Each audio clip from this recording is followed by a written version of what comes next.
बिस्मिल्लाहिर्रहमानिर्रहीम। अस्सलाम वालेकुम डियर स्टूडेंट्स। आज हम चैप्टर नंबर 6 को स्टार्ट करेंगे। तो चैप्टर नंबर 6 का हमारे पास नेम है बायोमॉलिक्यूल्स। तो सबसे पहले हम देखेंगे कि बायोमॉलिक्यूल्स होते क्या हैं। तो जो बायोमॉलिक्यूल वर्ड है वो टू डिफरेंट वर्ड से मिलके बना है, bio and molecule. Bio means living organism, living thing और a life, and molecules means that formed by the combination of two different atoms। ठीक है, हमने पढ़ा था कि दो डिफरेंट एटम्स मिलते हैं तब जाके एक मॉलिक्यूल बनता है। तो ऐसे मॉलिक्यूल जो हम लोग किसी भी लिविंग ऑर्गेनिज्म, चाहे वो प्लांट हो, चाहे एनिमल्स हो, चाहे ह्यूमन की बॉडी हो, उसमें अगर हम लोग इन मॉलिक्यूल्स को पढ़ते हैं तो इनको कहेंगे बायो मॉलिक्यूल्स। ठीक है, अब हम अपने चैप्टर की तरफ जाते हैं। तो सबसे पहले हमारे पास जो डेफिनेशन है वो बायोकेमिस्ट्री की है। तो bio means living thing and chemistry means chemical processes, यानी कि ऐसे केमिकल प्रोसेसेस जो लिविंग ऑर्गेनिज्म में होते हैं उनको आप लोग क्या बोलते हो, बायोकेमिस्ट्री। फॉर एग्जांपल फोटोसिंथेसिस और सेलुलर रेस्पिरेशन। ठीक है, बायोकेमिस्ट्री क्या है? Biochemistry is the study of chemical processes that occur in the living organisms, for example photosynthesis and cellular respiration. Next definition is molecular biology। ठीक है, अब molecular biology में आप लोग दो चीज़ों को स्टडी करते हो, मॉलिक्यूल्स के स्ट्रक्चर्स को एंड उनके फंक्शन को। अब बायोमॉलिक्यूल्स आपके पास होते कौन से हैं? फॉर एग्जांपल कार्बोहाइड्रेट्स हैं, लिपिड्स हैं, प्रोटीन्स हैं, न्यूक्लिक एसिड्स हैं। ये सारे आपके पास क्या है? मोलेक्यूलर बायोलॉजी में बायोमॉलिक्यूल्स हैं। ठीक है, अब हम सबसे पहले पढ़ेंगे डिटेल में बायोमॉलिक्यूल्स को। तो जो बायोमॉलिक्यूल्स हैं, सबसे पहले उसकी डेफिनेशन ही आ जाती है, the molecules that produced by the organism. यानी कि कोई भी ऐसा ऑर्गेनिज्म जो मॉलिक्यूल्स जिसके अंदर प्रेजेंट होते हैं, जो प्रोड्यूस करते हैं, जिनके सेल्स प्रोड्यूस करते हैं, उनको आप क्या बोलते हो? बायोमॉलिक्यूल्स या बायोलॉजिकल मॉलिक्यूल्स। इनमें आपके पास मल्टीपल्स ऑफ एग्जांपल हैं। फॉर एग्जांपल कार्बोहाइड्रेट्स हैं, लिपिड्स हैं, प्रोटीन्स एंड न्यूक्लिक एसिड हैं, including DNA and RNA. DNA is deoxyribonucleic acid and RNA is ribonucleic acid. DNA और आरएनए में डिफरेंस कहाँ पर आता है कि जो डीएनए है वो डबल स्टैंडर्ड होता है। ठीक है, उसके टू स्टैंडर्ड्स होते हैं, जबकि जो आरएनए वो सिंगल स्टैंडर्ड मॉलिक्यूल होता है। They are mostly large in size. ठीक है, जो बायोमॉलिक्यूल्स हैं वो टू टाइप्स के होते हैं, माइक्रो मॉलिक्यूल्स भी होते हैं और मैक्रो भी होते हैं। लेकिन मोस्टली बता रहे हैं आपके पास कि वो लार्ज साइज में होते हैं, जिनको आप लोग क्या बोलोगे? Macro molecules. ठीक है, अब ये बायोमॉलिक्यूल्स आपकी बॉडी में स्ट्रक्चर और फंक्शनली तौर पर बहुत ही ज़्यादा इंपॉर्टेंट रोल प्ले करते हैं। अब हम इसका इंपॉर्टेंट टेबल पढ़ेंगे, उससे आपको डिस्कस हो जाएगा, आपको समझ आ जाएगी कि कौन कौन से मॉलिक्यूल्स हैं। देखिए, बायोमॉलिक्यूल में सबसे पहले आप लोग बात करते हो कार्बोहाइड्रेट, जो सबसे मेजर रोल प्ले करते हैं। ठीक है, सबसे पहले हम देखेंगे कि बायोमॉलिक्यूल्स आपके सेल में प्रेजेंट कहाँ पर होते हैं, उनकी लोकेशन क्या है। तो कार्बोहाइड्रेट की लोकेशन है साइटोप्लाज्म एंड सेल मेम्ब्रेन। जैसा कि आपको पता है कि जो सेल के अंदर स्पेस होती है, जितना भी जेली लाइक सा मटेरियल होता है, उसको आप बोलते हो साइटोप्लाज्म। और साइटोप्लाज्म को कवर करने वाली सबसे फर्स्ट मेम्ब्रेन जो होती है उसको आप लोग बोलते हो सेल मेम्ब्रेन। ठीक है, फंक्शन की बात की जाए तो बायोमॉलिक्यूल्स में जो कार्बोहाइड्रेट्स हैं वो सोर्स होते हैं किसका? एनर्जी का। आपको एनर्जी मिलती है क्योंकि आपको पता है जो कार्बोहाइड्रेट्स होते हैं वो आपकी बॉडी के अंदर ग्लूकोज के तौर पर एक्ट करते हैं। ठीक है, उसके बाद act as energy storage molecule. उसके बाद सेकंड इज प्रोटीन। प्रोटीन अब कहाँ प्रेजेंट होंगे? सेल मेम्ब्रेन में, साइटोप्लाज्म में, endoplasmic reticulum, Golgi apparatus and lysosome plus mitochondria. इन सारे ऑर्गेनेल्स में क्या प्रेजेंट होता है? प्रोटीन प्रेजेंट होता है। यानी कि प्रोटीन बहुत इंपॉर्टेंट आपके पास बायोमॉलिक्यूल है जिसने मल्टीपल ऑफ ऑर्गन्स की फॉर्मेशन करवानी है। ठीक है, फंक्शन की बात की जाए तो काफ़ी सारे प्रोटीन ऐसे होते हैं जो क्या है? इंजाइम होते हैं। और इंजाइम्स क्या होते हैं? कोई भी ऐसा बायोकैटालिस्ट है जो कि आपकी बॉडी के अंदर होने वाले केमिकल रिएक्शंस को स्पीड अप करते हैं। ठीक है, और बहुत सारे प्रोटीन्स क्या होते हैं? हार्मोन्स होते हैं, मेक मेम्ब्रेन की फॉर्मेशन करते हैं और बहुत सारे स्ट्रक्चर्स की फॉर्मेशन करते हैं। उसके बाद सेलुलर ट्रैफिक को कंट्रोल करते हैं। कौन? Proteins. Next is lipid. Lipid भी हम देखेंगे सबसे पहले किधर प्रेजेंट होता है? आपके सेल मेम्ब्रेन में प्लस साइटोप्लाज्म में। फंक्शन की बात की जाए तो लिपिड्स क्या होते हैं? एनर्जी स्टोरेज मॉलिक्यूल्स, क्योंकि ये फैट की फॉर्म में प्रेजेंट होते हैं and act as heat insulator. ठीक है, and make structure of cell membrane. आपको पता है, आपने पढ़े थे ना लिपिड बाइलेयर्स, कहाँ पढ़े थे? सेल मेम्ब्रेन के अंदर। ठीक है, जिसको आपने बोला था fluid mosaic model. And next is DNA यानी कि deoxy ribo nucleic acid, nucleus में प्रेजेंट होते हैं। ठीक है, न्यूक्लियस किसके न्यूक्लियस में? यूक्रियोट्स। और यूक्रियोट एक ऐसे ऑर्गेनिज्म के थे जिनके पास न्यूक्लियस जो होता है वो वेल डिवेलप होता है। ठीक है, न्यूक्लियोइड में प्रेजेंट होते हैं, किसके न्यूक्लियोइड में? प्रोक्रियोट्स के। और प्रोक्रियोट्स वो ऑर्गेनिज्म होते हैं जिनका न्यूक्लियस वेल डिवेलप नहीं होता। प्लस माइटोकॉन्ड्रिया में, प्लस क्लोरोप्लास्ट में, इन सारे ऑर्गेनेलिस में क्या चीज़ प्रेजेंट होती है? आपके पास डीएनए। ठीक है, फंक्शन की बात की जाए तो आपको पता है जो डीएनए वो बहुत इंपॉर्टेंट रोल प्ले करता है इन जेनेटिक इंफॉर्मेशन। ठीक है, for development, functioning and characteristics of organism. ठीक है, आरएनए की अगर बात की जाए तो आरएनए जो है वो न्यूक्लियस, राइबोसोम, साइटोप्लाज्म में प्रेजेंट होता है और कैरी करता है बहुत सारे फंक्शंस। ठीक है, क्या कैरी करता है? जेनेटिक इन्फॉर्मेशन को। उसके बाद carry genetic information from DNA to ribosome for protein synthesis. Protein synthesis के लिए बहुत ही ज़्यादा इंपॉर्टेंट होते हैं आपकी बॉडी में आरएनए। ठीक है, डीएनए और आरएनए आपके पास क्लियर हो चुके हैं दोनों चीज़ें। ठीक है, नेक्स्ट चलते हैं हम बायोमोलिक्यूल्स की कॉम्बिनेशन की तरफ कि जो प्रोटोप्लाज्म है, सेल के अंदर जो प्रोटोप्लाज्म प्रेजेंट होता है, ठीक है, उसके जो ड्राई मैस है वो किससे मिलके बना होता है? 93% ऑफ बायोमोलिक्यूल से। और जो रिमेनिंग 7% होता है वो मिलके बना होता है इनऑर्गेनिक सब्सटेंसेस से प्लस वाइटामिन से। ठीक है, और इनऑर्गेनिक सब्सटेंसेस में आपके पास ऐसे सब्सटेंसेस होते हैं like carbon dioxide, acids, base and salts. अब हम परसेंटेज की बात कर लेते हैं, तो जो परसेंटेज आपके पास एमसीक्यूज़ के लिए इंपॉर्टेंट है।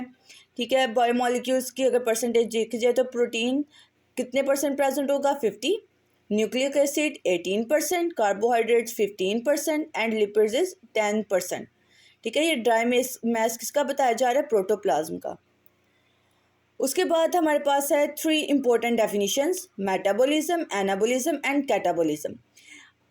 मेटाबॉलिज्म सबसे पहले देखते हैं। मेटाबॉलिज्म होता क्या है? कोई भी, जितने भी आपके बॉडी में केमिकल रिएक्शंस हो रहे होते हैं लिविंग ऑर्गेनिज्म में, ह्यूमंस हो, प्लांट्स हो, एनिमल्स हो, उन सारे रिएक्शंस को कलेक्टिवली आप लोग बोलते हो मेटाबॉलिज्म। ठीक है, मेटाबॉलिज्म को आगे से कैटेगराइज किया गया है 2 डिफरेंट कैटेगरीज में, anabolism and catabolism.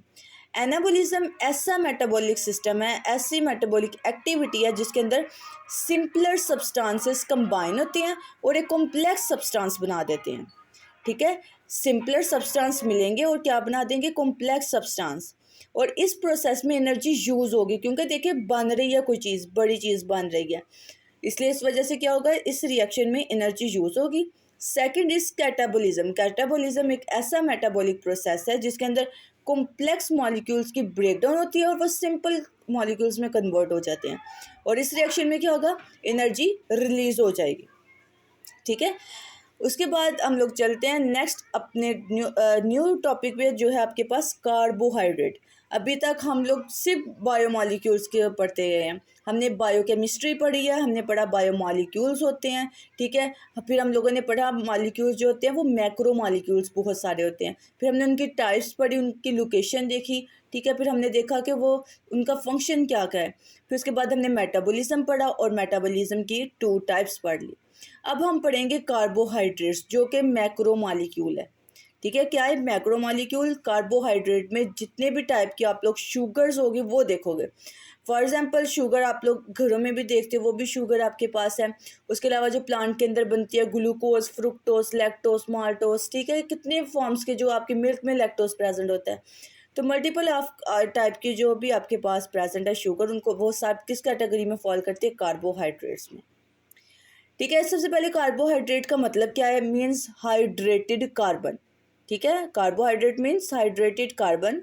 They are organic compounds. ठीक है, ये क्या है? ऑर्गेनिक का मतलब क्या होता है? प्योर कंपाउंड है जिसके अंदर रेशियो देखी जाए, हाइड्रेटेड का मतलब क्या है? हाइड्रोजन प्रेजेंट है। ठीक है, और वो कौन सा? जो ऑक्सीजन से भी, ऑक्सीजन में भी जिस प्रेजेंट है। हाइड्रेट का मतलब होता है ना, आप लोग वाटर की बात कर देते हो हाइड्रेट से मतलब। ठीक है, और हाइड्रेशन की जब बात की जाए, वाटर की जब बात की जाए, तो उसके अंदर 2 मॉलिक्यूल्स हमेशा होते हैं, HO। H के मॉलिक्यूल्स 2 होंगे। ठीक है, हाइड्रोजन के 2 molecules and 1 molecule of oxygen combined to form a water. ठीक है, और इसकी रेशियो क्या होगी 2:1।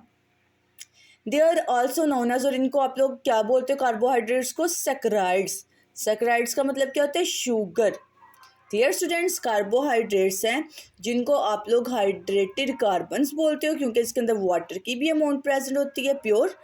उसके बाद आप लोग कहते हो कि जो कार्बोहाइड्रेट्स हैं वो सैकराइड्स भी होते हैं, और सैकराइड्स का मतलब कॉमन लैंग्वेज में क्या होगा, शुगर। ठीक है, दे हैव जनरल फार्मूला, और इनका जनरल फार्मूला क्या है, CnH2O।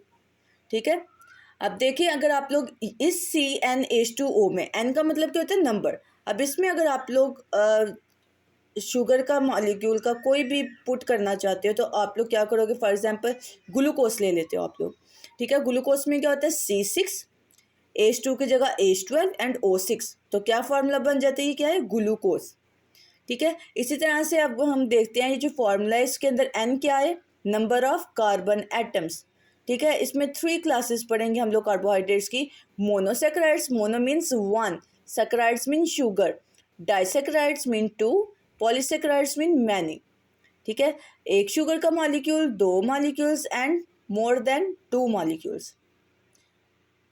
सबसे पहले हमारे पास फर्स्ट है मोनोसैकराइड्स। ठीक है, डेफिनेशन पहले देखेंगे हम लोग।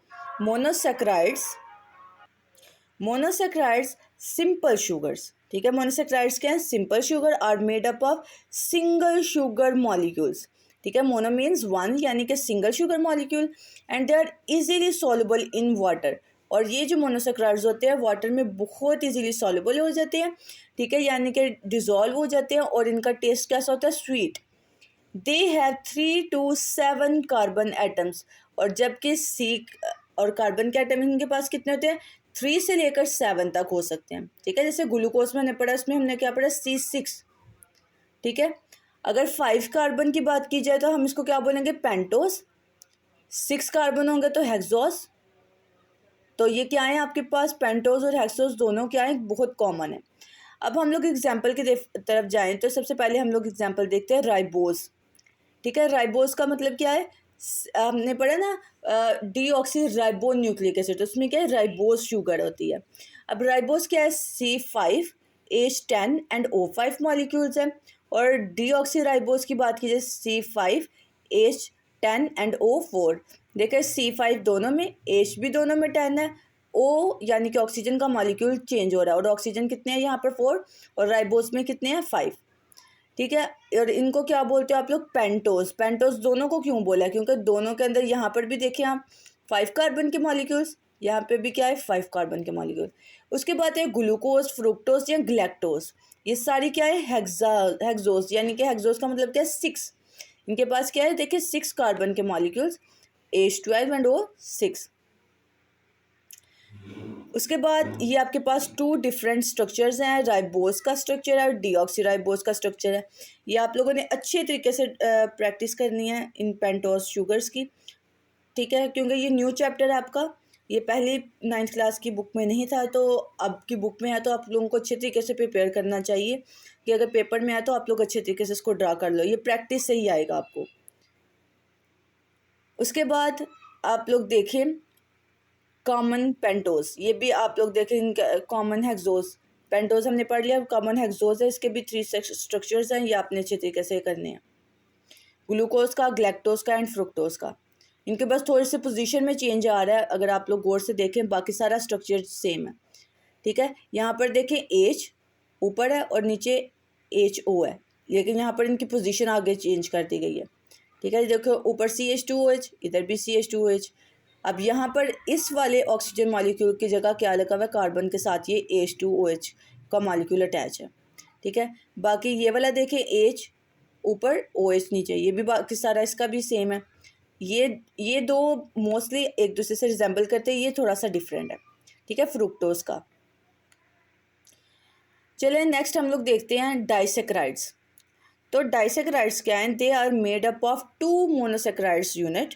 डाइसैकराइड्स क्या है, जिसमें 2 मोनोसैकराइड्स यूनिट होते हैं, और ये क्या है, लेस सॉल्युबल है वाटर में क्या है, लेस सॉल्युबल है और लेस स्वीट है, क्योंकि मोनोसेक्राइड में हमने पढ़ा कि मोनोसेक्राइड में वन मॉलिक्यूल होगा, वो बहुत ज़्यादा सॉल्युबल हो जाएगा वाटर में और उसका स्वीट टेस्ट होता है, जबकि हम लोग डाइसेक्राइड की बात करें तो ये क्या है, लेस सॉल्युबल ही है, टू मोनोसेक्राइड के मॉलिक्यूल है और लेस स्वीट है।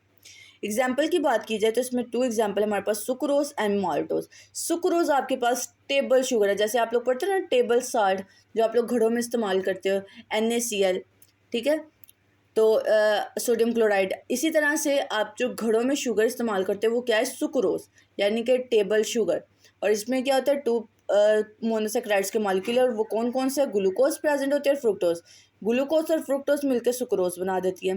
फिर माल्टोज है, is made up of two glucose molecule. अब इसके अंदर एक ग्लूकोज का था और एक फ्रुक्टोज का था, लेकिन इसके अंदर क्या है, एक ग्लूकोज है और एक बल्कि दोनों ग्लूकोज के मॉलिक्यूल्स हैं, ठीक है। सुक्रोज में आपके पास टू डिफरेंट मॉलिक्यूल्स हैं शुगर के, माल्टोज में सिर्फ दो ग्लूकोज के मॉलिक्यूल होंगे तो वो माल्टोज बन जाएगा।